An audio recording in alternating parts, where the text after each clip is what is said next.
A paz do Senhor Jesus. Hoje nós vamos estudar a lição de número 4 da Escola Bíblica Dominical de Adultos. O tema desse trimestre é a fragilidade humana e a sabedoria divina. Estamos estudando sobre o sofrimento e a restauração de Jó. E o tema desta lição é o drama de Jó. O texto áureo da lição está em Jó, capítulo 2, versículo 21, que diz assim: E disse, nu saí do ventre de minha mãe, e nu tornarei para lá. O Senhor o deu, e o Senhor o tomou, bendito seja o nome do Senhor. A verdade prática dessa lição é, a despeito das grandes provações que se abatem em nossa vida, à luz do exemplo de Jó, devemos permanecer fiel ao Senhor. Os objetivos gerais dessa lição é revelar de que forma, as tragédias que se abateram sobre Jó atingiram seus bens, explicar que Jó teve a família destroçada pelos ventos que sopraram e demonstrar que Jó teve sua saúde física e mental abalada devido a esses acontecimentos. Então, nós vamos aqui fazer a leitura do texto, que é a leitura do texto bíblico em classe, e em cima desse texto nós já vamos entrar no conteúdo da história, do objetivo aqui dessa lição, porque ela vai nos falar de uma tragédia econômica, de uma tragédia familiar, ela vai falar de uma tragédia física e psicológica que atingiu o homem de Deus. O que nós precisamos entender? O Senhor Jesus disse assim, no mundo tereis aflições, mas tem de bom ânimo, porque eu venci o mundo. Ou seja, o Senhor Jesus está falando que nós não estamos livres de passar por aflições, por provas, por tribulações. Ele fala assim, aquele que construiu a sua casa sobre a rocha, vai vir vento, vai vir chuva, vai vir tribulação, mas vai permanecer de pé. Ou seja, nós vamos passar por lutas, provas, dificuldades, ventos, coisas terríveis virão sobre a nossa vida. A Bíblia fala do dia mau, o dia mau virá sobre nós. Porém, se nós estivermos fundamentados sobre a rocha, nós vamos permanecer firmes. Então nós temos que entender que o sofrimento, ele também vem sobre a vida do justo, sobre a vida daqueles que são justificados pelo sangue de Jesus, sobre aqueles que estão em santidade. Nós vemos personagens bíblicos passando por sofrimento no Antigo e no Novo Testamento, apóstolo Paulo, Timóteo, Pedro, João, nós vemos todos. Por quê? Porque o Senhor Jesus falou, no mundo tereis aflição. Ele não falou assim, no mundo talvez vocês tenham aflição, não. É no mundo tereis, ele garantiu. É uma promessa. É uma promessa. No mundo nós teremos aflições, mas tem de bom ânimo, porque Jesus venceu. Como que ele venceu? Ele venceu pelo poder, pela autoridade, ele venceu com unção, ele venceu com fé, com obediência, e nós vamos vencer com fé, com obediência, com unção, com autoridade que é no nome de Jesus. Então, nós vamos ler aqui Jó, capítulo 1, versículo 13, que diz assim: E sucedeu um dia em que seus filhos e filhas comiam e bebiam vinho na casa de seu irmão primogênito. Entenda algo. Eu vou sair um pouquinho da ordem, Porque primeiro fala da tragédia que Jó teve aqui na sua vida econômica, depois familiar e quando atingiu a ele. O diabo, ele anda ao derredor, certo? Por quê? Porque ao nosso redor estão os anjos de Deus. Só que nós temos aqui, vou até fazer um desenhozinho, a gente tem aqui vamos falar assim, 3 esferas, um campo que nós estamos, a nossa vida, e nós temos 3 esferas que estão sobre nós. Então, primeiramente, eu vou fazer um círculo, 2 círculos, 3 círculos, Vamos lá. Acho que vai dar para ver aqui. Ó, eu fiz 3 círculos e coloquei uma pessoa no meio. Essa pessoa é eu e você, que somos salvos, lavados e remidos pelo sangue de Jesus Cristo, tá? Então, a gente pode falar o seguinte. Aqui, ó, é ao redor. Redor, ok? Eu estou aqui, esse círculo representa a minha vida econômica, financeira, saúde, família, e aqui ao redor, certo? Aqui tem vamos chamar de redor, ok? De redor. Então, a Bíblia fala assim, ó, que quando eu estou em santidade, quando eu estou numa posição no centro da vontade de Deus, quando eu estou agradando a Deus, quando eu luto com todas as minhas forças contra o pecado, contra os desejos carnais que estão na minha mente, que me levam a pecar, minha vida está aqui e os anjos de Deus estão ao meu redor. Então eu vou escrever aqui, ó, anjos. Os anjos de Deus estão ao meu redor. O apóstolo Pedro fala que Satanás, o diabo, o reino das trevas, está ao meu derredor. Então eu vou botar aqui, ó, trevas. Ok? Junto com anjos aqui eu vou escrever luz, tá? Luz. E aqui dentro da minha vida eu vou escrever luz. Então, a minha vida está envolta em luz, porque se andares na luz como na luz ele está. Quando eu ando em luz, a minha vida é luz. E Jesus falou, vós sois o sal da terra, a luz do mundo. Então, enquanto eu sou luz, eu tenho luz ao meu redor e as trevas estão ao derredor. É como se eu tivesse um escudo ao meu redor me protegendo. O que é esse escudo? É um escudo de luz. E entenda, as trevas, elas não prevalecem sobre a luz. A luz faz com que todas as trevas saiam. Então, Jó, ele estava assim, ó. Jó era luz para o mundo, para a vida ali, para a sociedade onde ele estava inserido. E ao redor dele havia luz, porque ele era luz. Os anjos, a Bíblia fala que Jó tinha uma cerca que o protegia, um escudo ao seu redor, uma muralha de fogo, uma muralha de luz, que não deixava que as trevas viessem até ele. Preste atenção nisso.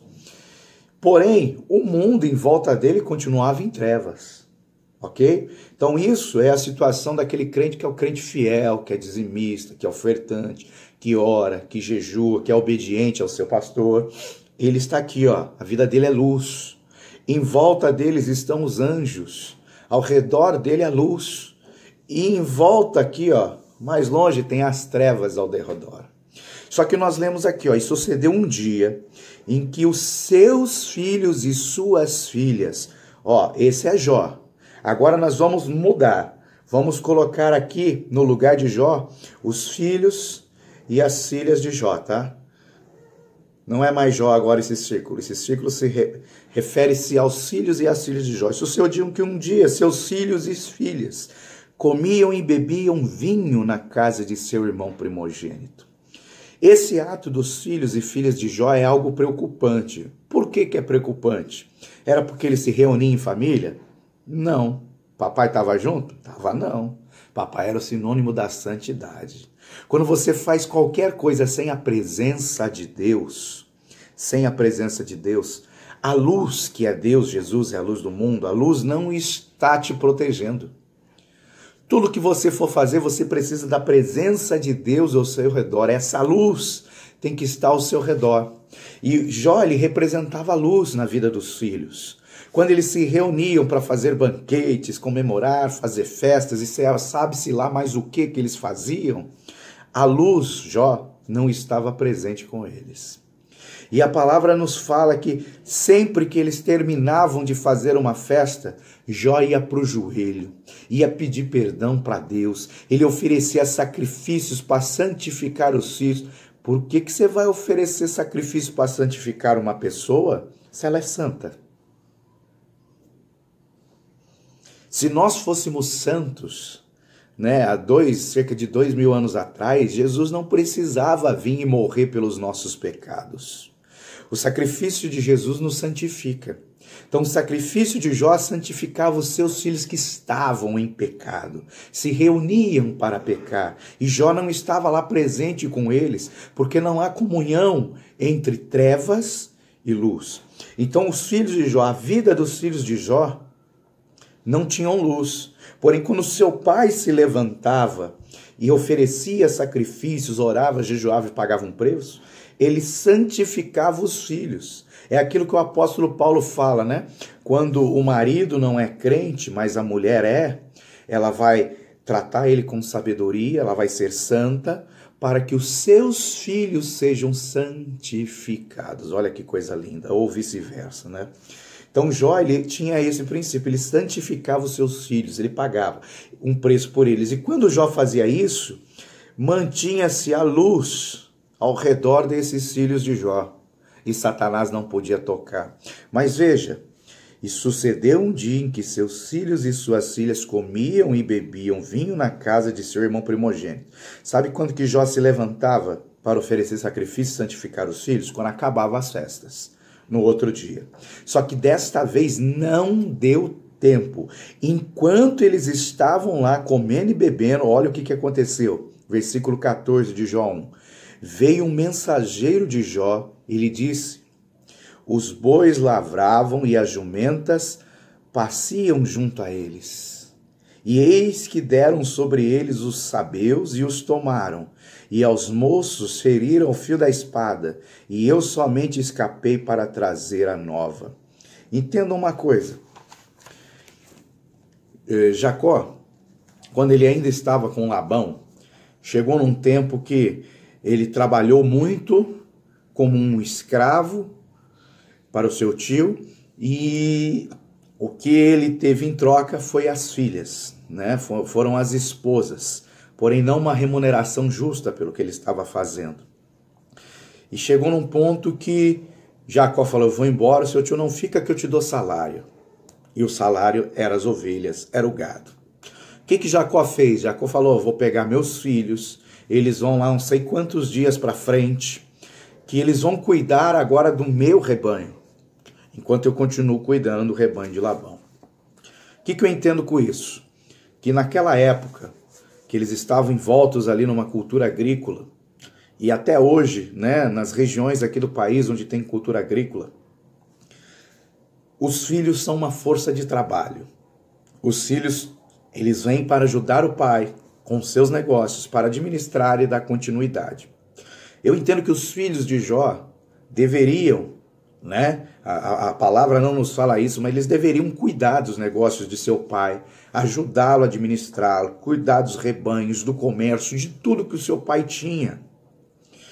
Porém, quando nós não vigiamos aquilo que Deus coloca nas nossas mãos, quando nós falhamos em nossas responsabilidades, vão chegar notícias que não agradam. Deus, às vezes, ele te dá um chamado, ele te dá um dom espiritual, às vezes ele te dá uma empresa, ele te dá um comércio, às vezes ele te dá um emprego, ele te dá uma faculdade, ele te dá um estudo. E quando você não vigia, você não cuida, quando você para fazer festa, quando você para se divertir, e você acha que isso vai trazer alguma alegria, é alegria momentânea e passageira. Eles estavam ali, comendo e bebendo vinho. Olha o que acontece. Enquanto os bois lavravam, os bois estavam trabalhando, presta atenção nisso, tem detalhes aqui.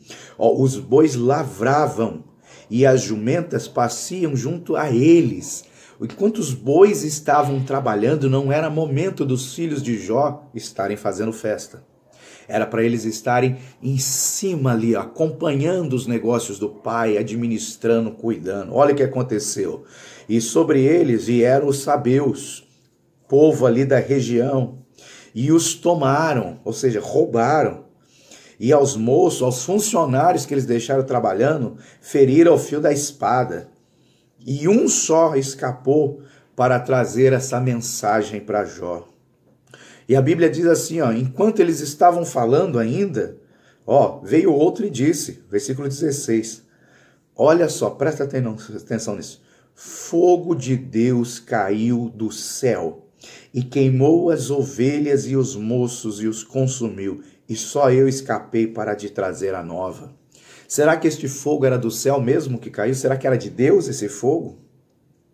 Será que era fogo de Deus que caiu? Isso era um fogo estranho.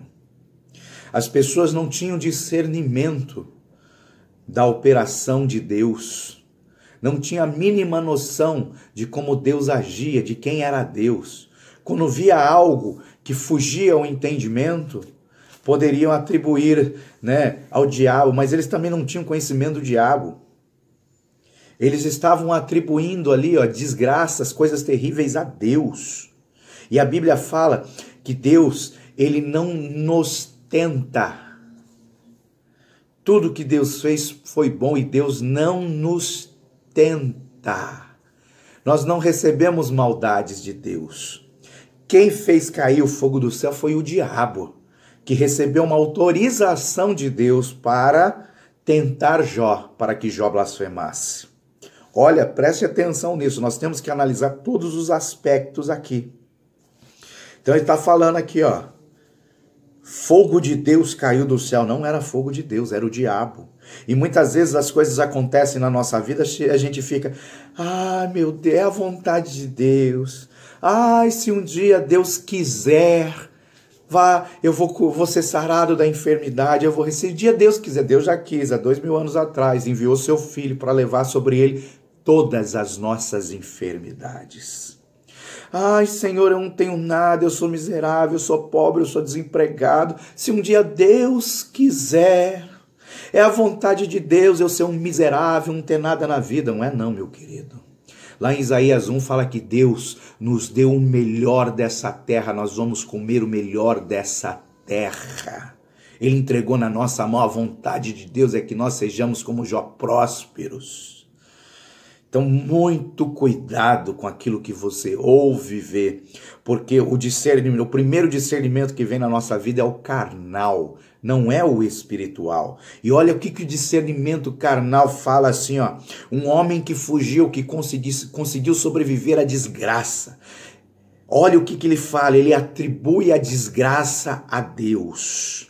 Ele está falando, Deus é ruim, Deus veio e matou ovelhas, matou pessoas. Não foi isso que aconteceu. Preste atenção. O fogo de Deus caiu do céu e queimou as ovelhas e os moços e os consumiu. Só eu escapei para trazer a nova. Não, meu querido.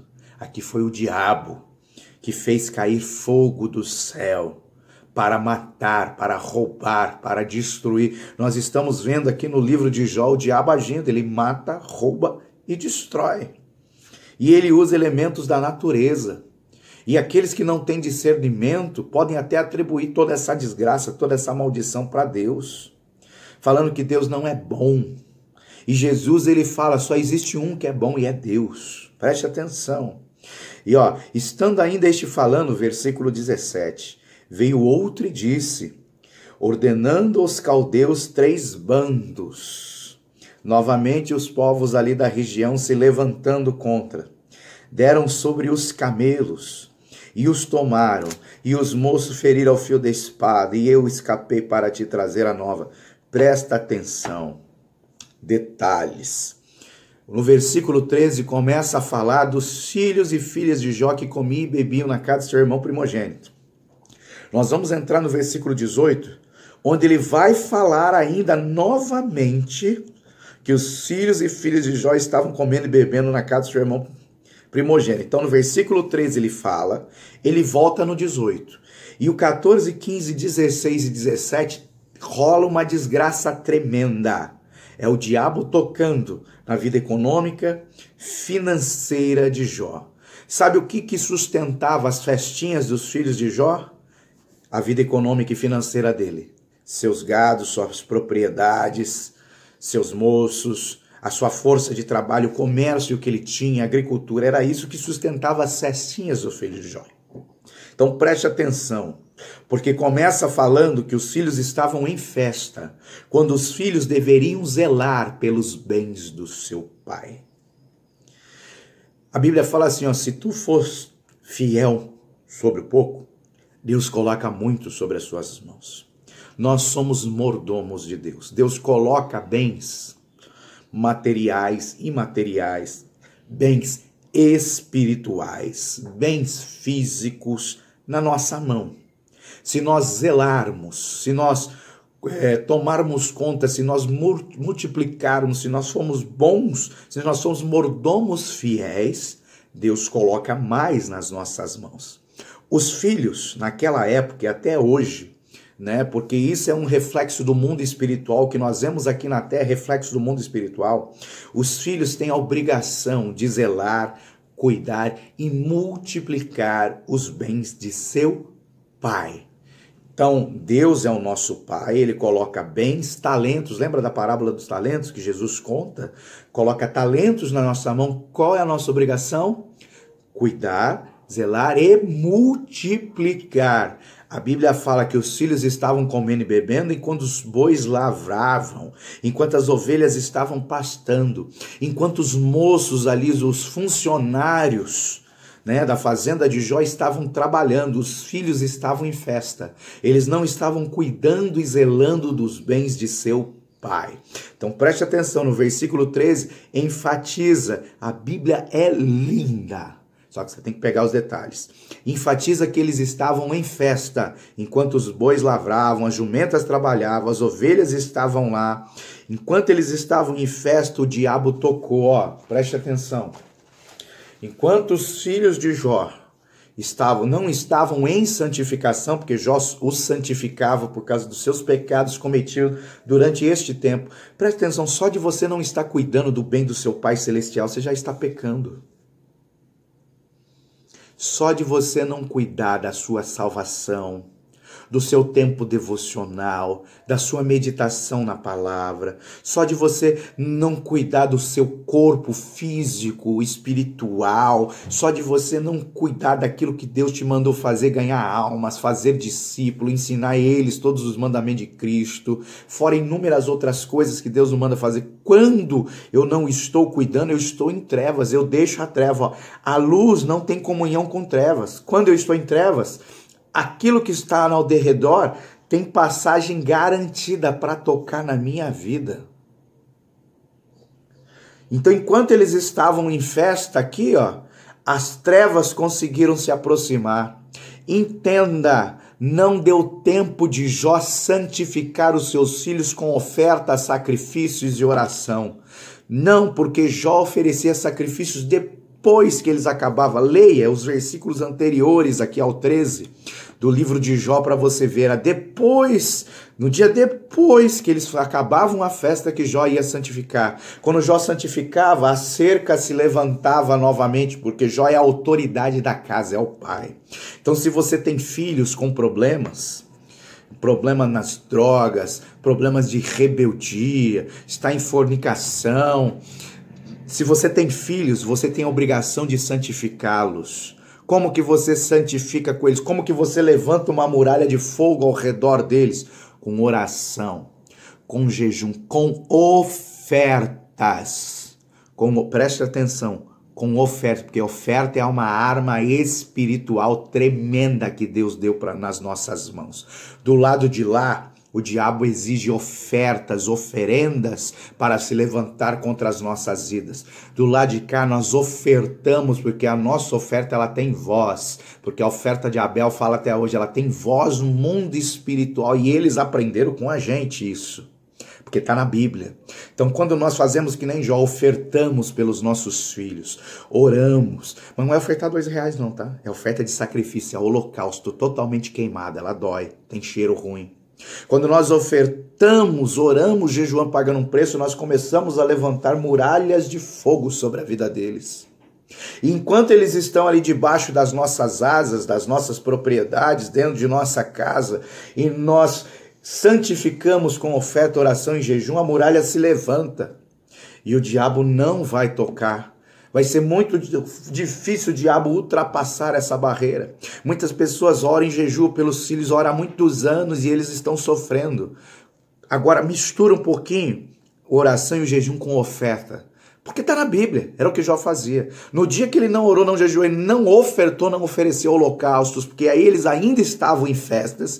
Acontece o versículo 14, 15, 16 e 17. Satanás inspirou o momento certo. Enquanto eles estavam em festa, enquanto eles deram brecha, tocaram nele. De quem era a obrigação de cuidar dos bens de seus pais, de velar por aquilo? Dos filhos. Olha lá o exemplo de Jacó. Jó era um patriarca. Era o mesmo modelo, não mudava. Em vez deles estarem cuidando no momento de trabalho, eles estavam brincando. Quando você brinca, o diabo não brinca não, ele está alerta o tempo todo. Ele ultrapassa aquela redoma porque você deu uma brecha para ele entrar e ele vem e toca. Então, no 13 deixa relatado que eles estavam em festa, não vigiaram. No 14, 15, 16, 17, o diabo toca. Toca nos bens que eles deveriam cuidar e administrar para o seu pai. Porque o seu pai era um sacerdote. Ó. Então vamos lá. Aí agora nós entramos no 18. Nós entramos no 18. Preste atenção. Ele repete. Estando ainda este falando, veio outro e disse. Estando teus filhos e tuas filhas comendo e bebendo vinho. Ele repete. Estavam em festa. Enquanto toda a fazenda de seu pai estava em trabalho. Em casa de seu irmão primogênito, 19. Eis que um grande vento sobreveio da além do deserto. Vento. E deu nos 4 cantos da casa. Ó, lá em Atos 2, ou de repente ouviu-se um som, como de um vento impetuoso. Só que esse vento não trouxe fogo do céu para matar a ovelha e matar seres humanos. Esse vento trouxe línguas repartidas de fogo, o poder de Deus sobrenatural. Aonde que soprou o vento? Dentro da casa onde eles estavam. Olha que interessante agora. Agora veio um vento do deserto que deu nos 4 cantos da casa. É muito parecido, não é? Porque o diabo, ele imita a Deus.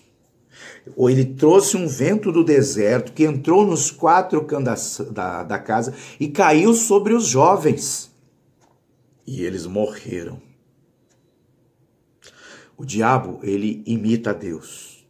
Ele quer usar recursos semelhantes ao de Deus para nos enganar. Ele enganou Eva, ele quer continuar enganando até hoje. Para nos enganar e nos levar à morte espiritual. Nós precisamos ter discernimento. Aqui, ó, tem um outro detalhe. Ele fala assim, os filhos de Jó, eles eram jovens. E o apóstolo João nos ensina alguma coisa. Ele fala assim lá na sua carta, ele se refere a pais, ele fala sobre filhinhos. Nós vemos que os filhos de Jó não eram filhinhos mais e nem eram pais, mas eles eram jovens. Porém, João, ele nos ensina qual é o papel de um jovem. Jovem na idade ou no jovem espiritual, porque nós temos 3 níveis de maturidade de acordo com João na sua carta. Quando nós aceitamos Jesus e nascemos novamente da água e do Espírito, nós somos crianças, nós somos filhinhos. Depois nós crescemos, a gente um vira pré-adolescente, adolescente, não, de filhinhos a gente já pula para jovem, segundo nível de maturidade espiritual. E o terceiro nível de jovem é virar pai, certo? É virar pai. Então ele fala filhinhos, nível 1, jovens, nível 2 e pais, nível 3. Filhinho, aceitei Jesus, sou filhinho. E agora, para eu me tornar jovem? A criança, ela só cresce quando ela começa a se alimentar e se alimentar bem. Quando ela é bebezinho, criancinha, filhinha, ela se alimenta de leite. Quando ela começa a se alimentar com alimento sólido, palavra, doutrina, não é qualquer vento que vem. Porque tem muitas pessoas, muitos profetas, que são ventos. Não tem doutrina, são ventos estranhos que dão nos 4 cantos da casa. Não tem embasamento, não tem doutrina bíblica em sua vida. Aí qualquer vento que bate, balança, derruba, e às vezes eles abrem a boca e soltam um vento estranho dentro dos 4 cantos da casa, dentro da igreja. Porque eles não têm doutrina, não têm fundamento. E nós precisamos de doutrina, nós precisamos de fundamentos para estar na presença do Senhor.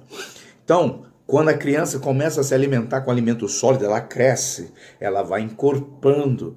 E ela só vai conseguir o certificado de jovem, de acordo com os 3 níveis de maturidade que João nos ensina na sua epístola, na sua carta, quando ela vence o maligno. Lembra?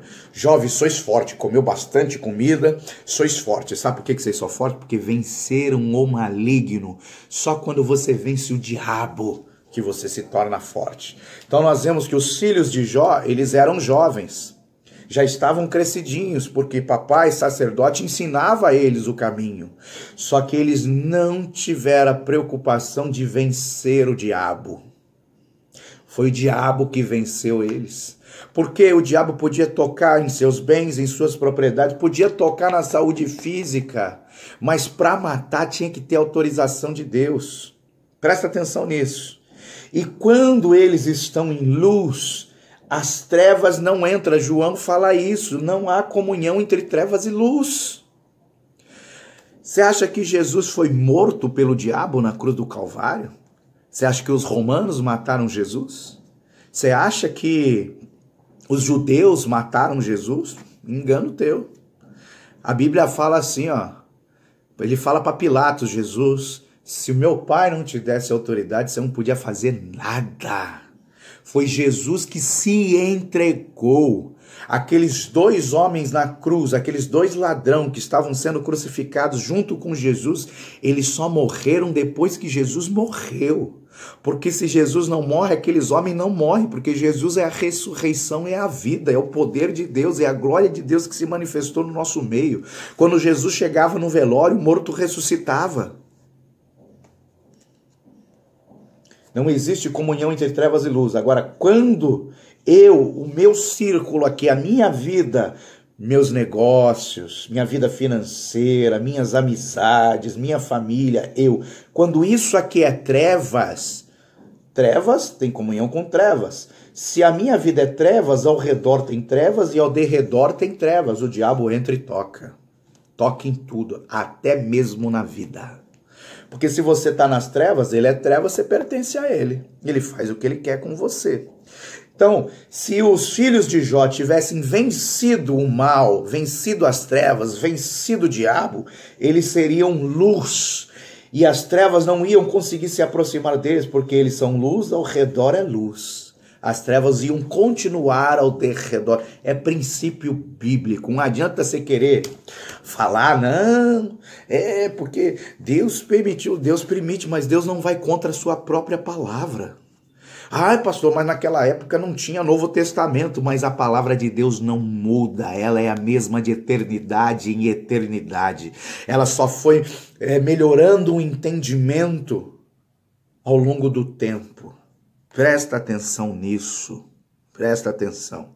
Então eles eram jovens, mas eles não venceram o maligno, eles não alcançaram esse nível de maturidade. Por que você acha que o apóstolo João diz que o diabo não toca nos filhos de Deus? Pô, pastor, tem uma controvérsia. João escreveu que o diabo não toca naqueles que são de Deus, não toca nos filhos de Deus, mas o diabo tocou ali em Jó. Tocou? Jó morreu?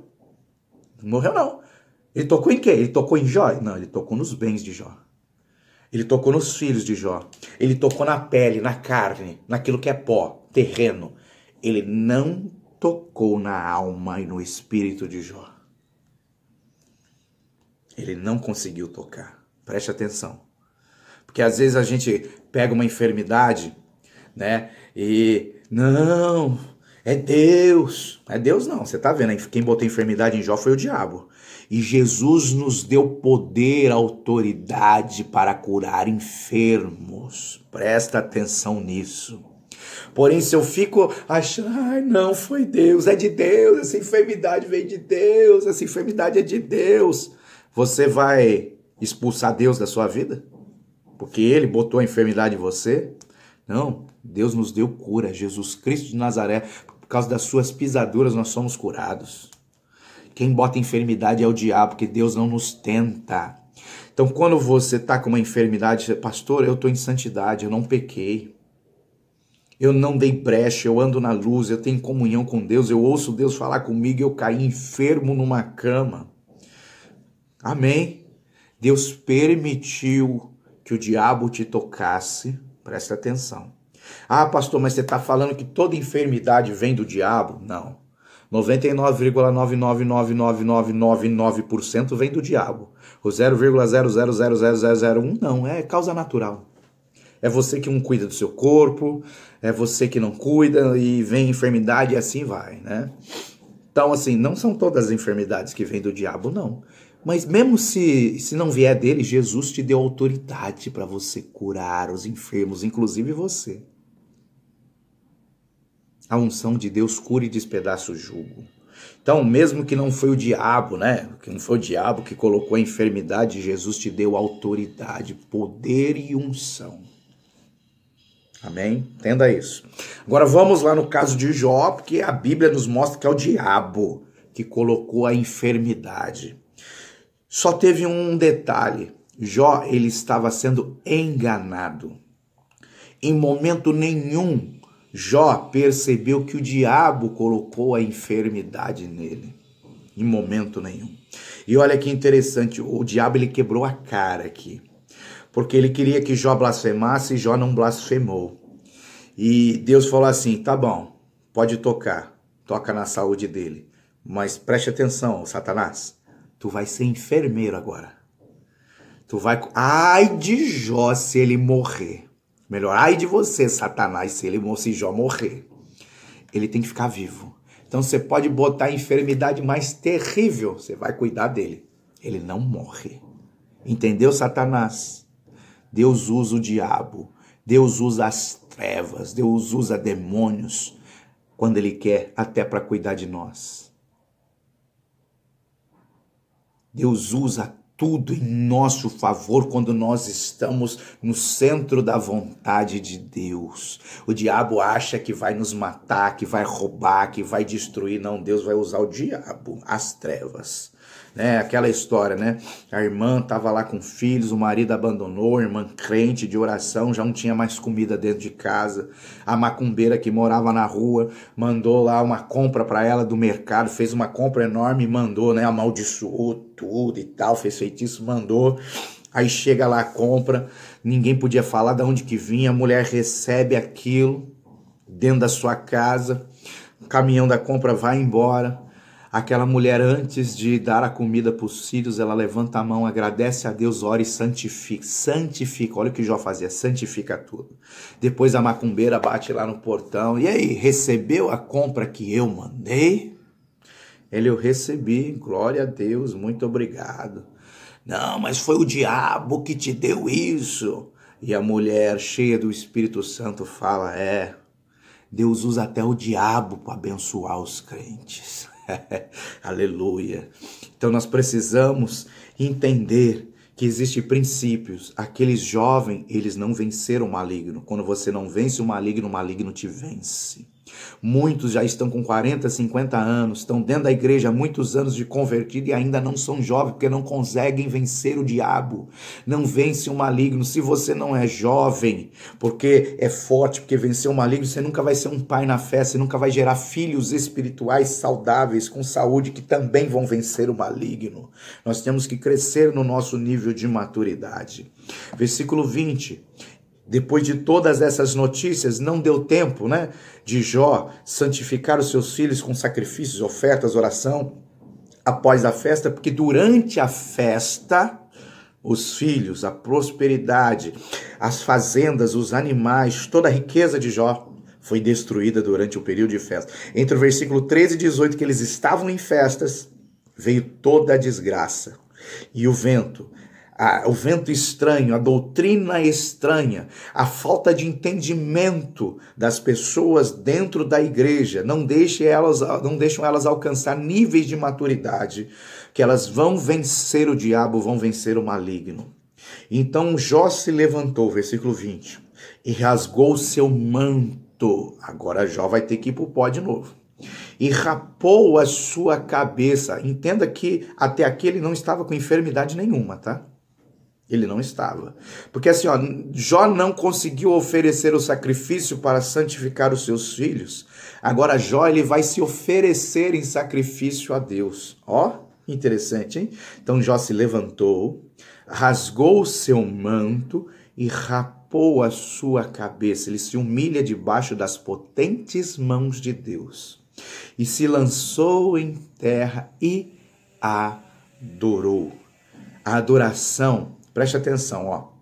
Duas coisas acontecem. Quando você adora a Deus, quando você adora em espírito, em verdade, não é com emoção, com sentimento, quando você adora com fé, com firme fundamento, com certezas, com convicções, sem dúvidas de quem Deus é, você confia totalmente nele. Quando você adora em espírito e em verdade, você é abençoado.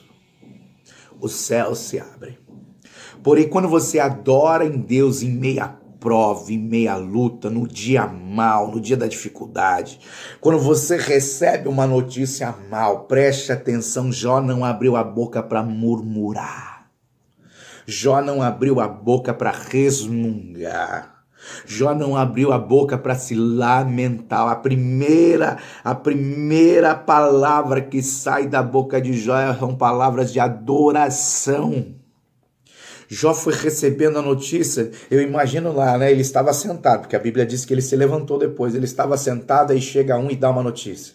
Eu imagino, Jó em estado de choque, recebe, meu Deus, a notícia. Perdi aqui meus bois, as jumentas, mas ainda tem as ovelhas, ainda tem meus servos, ainda tem meus filhos. Aí chega o outro e já fala assim, ó, você perdeu as ovelhas, você perdeu os servos. Eu fico imaginando Jó em estado de sofre, meu Deus, ainda tem meus filhos. Aí chega o outro e fala, seus filhos também morreram. Jó não abriu a boca para murmurar, reclamar, lamentar, para nada. Preste atenção nisso, a Bíblia tem detalhes. Ele não abriu a boca. A hora que Jó abre a boca, e a hora que Jó, a gente costuma muitas vezes só ter palavras e não ter atitudes. Jó primeiro ele demonstra a atitude antes de abrir a boca. Isso é um testemunho de um homem de fé. Então primeiro ele vai lá, ele se levanta, ele estava lá recebendo a notícia, ele se levanta, ele fica de pé. Aqui já é um sinal profético, falando que o dia mal não vai prostrar a Jó.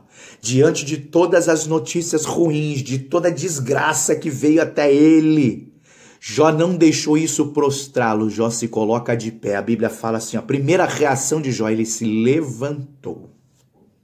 Segunda, ele rasga o seu manto. A única coisa que lhe sobrou era a sua roupa. Ele pega e rasga. Ele está declarando no mundo espiritual, Mamon não tem poder sobre a minha vida. As coisas materiais não têm, olha, eu rasgo tudo. Aí ele pega e raspa a sua cabeça. E ele está falando assim, ó, essas notícias, o diabo não vai me fazer me prostrar, eu vou ficar de pé diante do meu Deus. Eu vou ficar de pé diante de todas essas situações, porque eu sei o Deus que eu sirvo. Ele rasga a sua roupa, o seu manto, para falar, as coisas dessa vida materiais não têm poder sobre mim. E ele raspa a sua cabeça para falar, Deus, tudo que veio de mim, meus filhos, minha consciência, meus pensamentos, tudo aquilo que está tomando aqui a minha cabeça, eu arranco, eu raspo, porque eu não vou deixar que o diabo me faça blasfemar. Então ele se levanta, porque ele não se prostra diante do diabo, diante do dia mal, diante das adversidades. Ele rasga seu manto, porque as coisas dessa vida não têm poder sobre ele. Ele raspa sua cabeça, para que a tribulação dos pensamentos que está ali sobre ele não tenha influência na sua adoração. E agora sim vai sair palavra da boca de Jó no versículo 21. E disse, presta atenção no que um homem de Deus tem que falar no dia da tribulação. Nu saí do ventre de minha mãe e nu tornarei para lá. O Senhor o deu e o Senhor o tomou. Bendito seja o nome do Senhor. Há poder nas nossas palavras. E as nossas palavras refletem o que está no nosso coração. O coração desse homem era de adorador. E adorador no dia mau, ele não abre a boca para resmungar, reclamar. Ele abre a boca para adorar. Porque a boca fala do que o coração está cheio. Quando ele raspa a cabeça, ele não deixa que aquelas notícias que chegaram até ele venha para o coração. Louvado seja o nome do Senhor. E muitas vezes nós deixamos aquilo que nós ouvimos, que vem, começa a dar uma tribulação na nossa cabeça, cair para o coração. E quando cai no coração, toma o lugar da adoração a Deus. Jó falou, não, essas notícias, esses pensamentos não vão atrapalhar a minha adoração. Eu raspo a minha cabeça.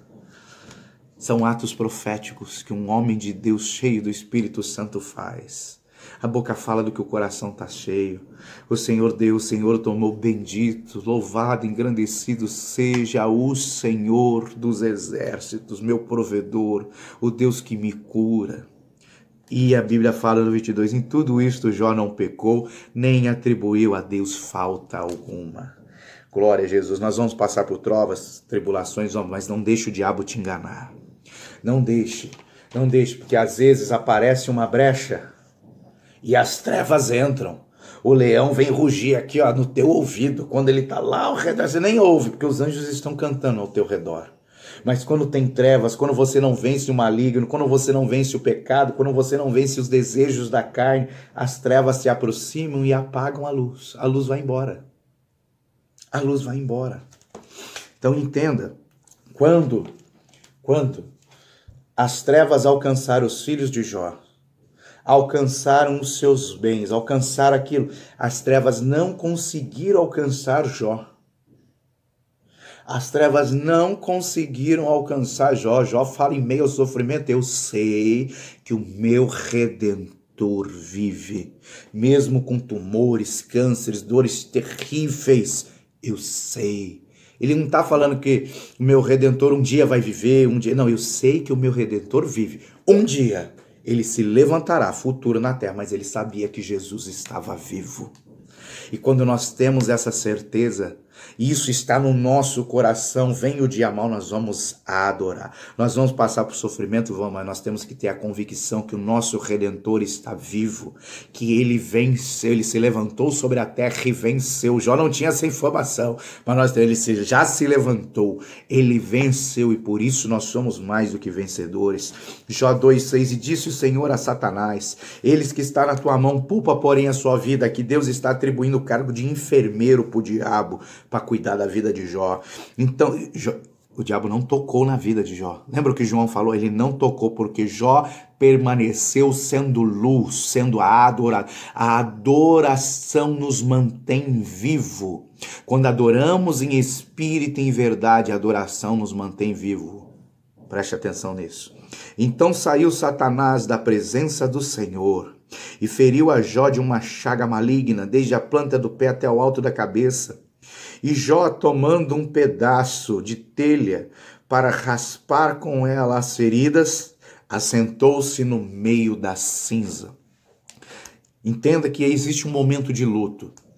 Quando nós passamos por tristeza, sofrimentos, existe um momento de luto, existe um momento de chorar. Só que quando nós estamos inseridos no corpo de Cristo, quando nós temos um discipulador, quando nós deixamos ser discipulados, quando nós nos submetemos à autoridade pastoral e nós estivermos no dia mau, no momento de choro, pode ter certeza, vai ter alguém que vai chorar com os que choram, que vai chorar com você. Mas quando você se isola, você se volta contra a verdadeira sabedoria de Deus. E a sabedoria de Deus fala, não, nós vamos chorar, nós vamos viver o luto. Porque a Bíblia, ela nos garante, Deus está perto de um coração contrito e quebrantado. Preste atenção. Mesmo que você deixe que as trevas te toquem, que isso traga luz, traga sofrimento, traga choro, se você se arrepender e se voltar para Deus, a luz volta a brilhar. E Deus, ele volta para perto de você, porque você vai estar com o coração contrito, quebrantado, arrependido, se humilhando debaixo das potentes mãos do Senhor. Quando você se assenta na cinza, é um sinal de arrependimento profundo. Quando você se assenta em meio ao pó, ao meio montouro, ao meio lixo, você está se arrependendo. Você está falando, Deus, eu sou um miserável. Ai, tem misericórdia de mim, pobre pecador. Miserável eu sou, como diz o apóstolo Paulo, eu sou o pior de todos. Quando você entra nessa condição de arrependimento sincero e profundo, né? Deus, as trevas estavam perto da sua vida, você pecou, as trevas entraram. Mas você entra num arrependimento profundo e confessa a Deus, Deus ele volta. E quando ele vem, as trevas vão saindo do caminho. E Deus ele vai vindo e ele vai estar perto no coração contrito e quebrantado, arrependido. E as trevas que estavam na sua vida, que estavam ao redor da sua vida, elas vão embora. O diabo só tem autorização para ficar ao derredor. Deus só autoriza o diabo a ficar ao derredor, porque ao redor é luz. Quando a minha vida é luz. Então as minhas atitudes vão falar se o diabo vai entrar até a minha vida, até este primeiro campo, ou se ele vai ficar no campo dele. E se ele conseguir chegar e tocar o meu arrependimento, eu me lançar ao pó, coração quebrantado e contrito, Deus ele vem para perto de novo, a luz vem para perto de mim, a luz fica ao redor de mim, as trevas vão embora. Então, nós vemos que tragédias se abateram sobre a vida de Jó, podem e vão se abater sobre as nossas vidas em algum determinado momento, em algum determinado nível.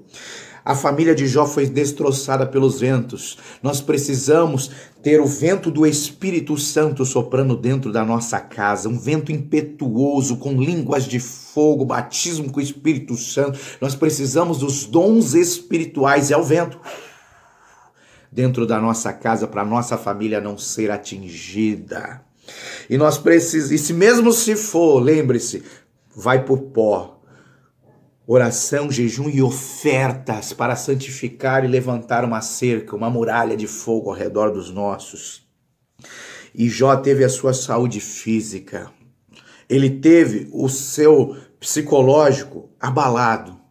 Porém, preste atenção, a primeira palavra que saiu da boca de um homem de Deus, quando o dia mau chegou, é bendito seja o nome do Senhor. Mantenha palavras de adoração no seu coração continuamente. Adore, adore. Eu tive uma experiência, porque a boca fala do que o coração está cheio, e eu falava o tempo todo, eu quero encher o meu coração com o poder que é no nome e no sangue de Jesus Cristo. Então, o tempo todo, o sangue de Jesus tem poder, o nome de Jesus tem poder, o sangue tem. E fiquei assim vários dias. Aí eu estava numa viagem de carro, um caminhão que estava na minha frente, eu não estava dirigindo, eu estava no banco do motorista. Estava lá 160 por hora, o motorista correndo, não era crente. O caminhão tinha uma lona enorme em cima dele. A lona do caminhão soltou, caiu sobre o carro que nós estávamos, cobriu o carro todo. Não dava para ver nada. Simultaneamente, o motorista que não era crente deu um grito e eu dei outro grito. Ele soltou um palavrão. Da minha boca, automaticamente, sem eu pensar, foi muito rápido, saiu: sangue de Jesus tem poder. Porque a boca fala do que o coração está cheio. Ele não viu o que eu vi, mas eu vi em câmera lenta uma mão vinda do céu, tirando aquela lona e jogando no acostamento. Não jogou nem em cima de outro carro, jogou no acostamento. Ele viu que a lona saiu. Eu vi a mão tirando a lona. Ele entrou em desespero, quase está de choque. E eu glorifiquei a Deus pelo livramento. Num momento ali que não dá tempo de você pensar, a boca fala do que o coração está cheio. No momento de Jó receber esse monte de notícias, ele falou que o coração dele estava cheio, o coração dele estava cheio de adoração, de gratidão a Deus. Bendito seja o nome do Senhor. Do que o teu coração está cheio? Enche o teu coração com adoração, com palavras de louvor, de gratidão, de exaltação a Deus, para que quando chegar o dia mau, a primeira coisa que saia da sua boca seja bendito o nome do Senhor. Louvado e engrandecido seja Jesus Cristo, meu Salvador, o Cordeiro de Deus que tira o pecado do mundo, o sol da justiça, o maravilhoso conselheiro, Deus forte, Pai da eternidade, o príncipe da paz. Encha teu coração com adoração e gratidão a Ele. Amém? Porque quando você adora em meio às tribulações, em meio às provas, você vai receber porção dobrada. Presta atenção nisso. Quando você adora Ele numa situação normal, você é abençoado. Quando você adora numa situação diversa, no dia mal, você recebe porção dobrada. Porção dobrada. Tá lá no capítulo 42 de Jó. Quando você adora no dia mal, você recebe porção dobrada. Que Deus te abençoe em nome de Jesus.